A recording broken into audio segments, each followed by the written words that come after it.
Can I preach this thing?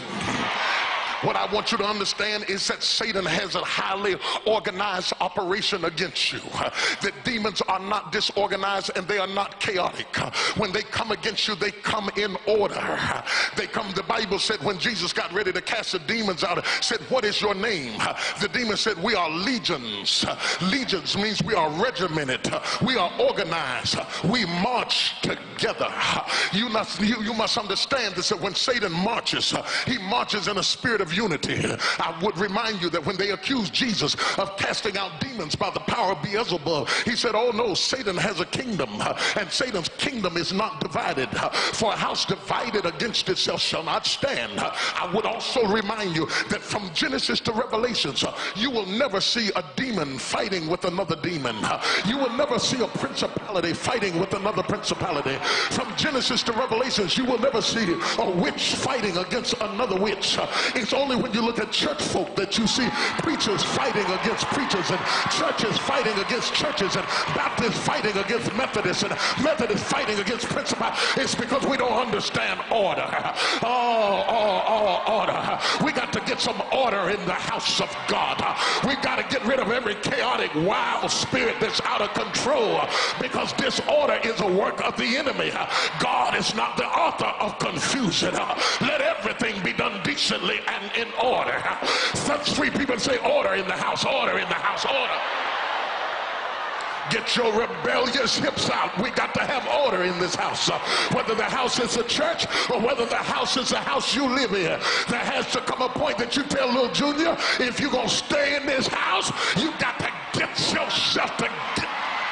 As for me and my house, we will serve the Lord. Can I go deeper? Not only is the enemy after regions, he's after houses. When I say the enemy's after houses, I don't mean that he's just after your address. He's after everything born out of your loins. When the enemy sends a curse, he either sends it to a city or he sends it to a house. The house of David, the house of Issachar, the house of the Johnsons, the house of the Jakeses, the house of the Longs, the house of the Wilsons. That's why you see certain spirits that run through certain houses. If you will look at your family tree closely, you will find that you are still fighting your grandmama's devil, your mama's devil. Grandma got a divorce, your mama got a divorce, all of your sisters got a divorce, and now your marriage is coming unglued. It's a spirit. Slap somebody and tell them it's a spirit. It's not about him having an affair. It's about a spirit that's come against your house. It's not about you making more money than him. It's a spirit that has come against your house. That's why you ought to be careful whose house you marry into, because some of you married into some spirits. You was happy till you got in that family.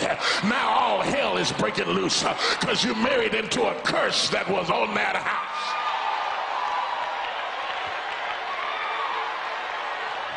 Your children come up with something that you ain't never thought of doing before, but somebody in your husband's family knows what's going on because you tied your children into a system that you don't even understand. Now you got to deal with a Johnson demon, a Jackson demon, a Richardson demon. You don't even know how to minister to the child because ain't nobody in your house ever come up with no mess like this. But some kind of way you tied them into a...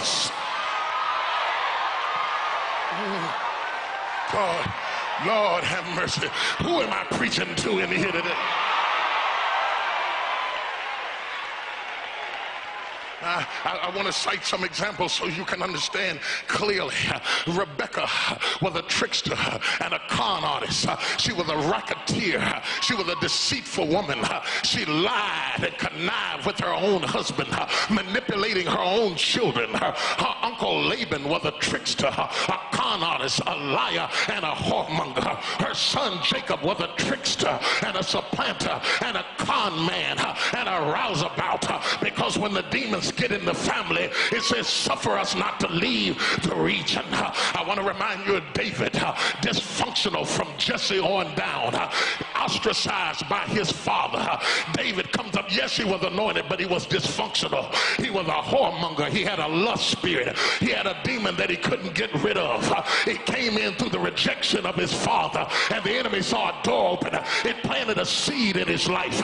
David had such a lust problem that when he was an old man, they threw a young woman in the bed, and when he didn't touch her, they said the king is dead.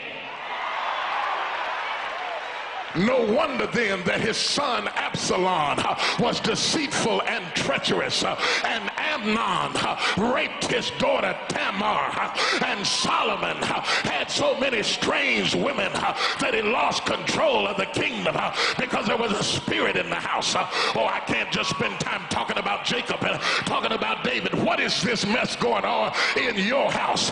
Your daughter acting crazy, coming up with stuff at 13 that you didn't run into until you were 25.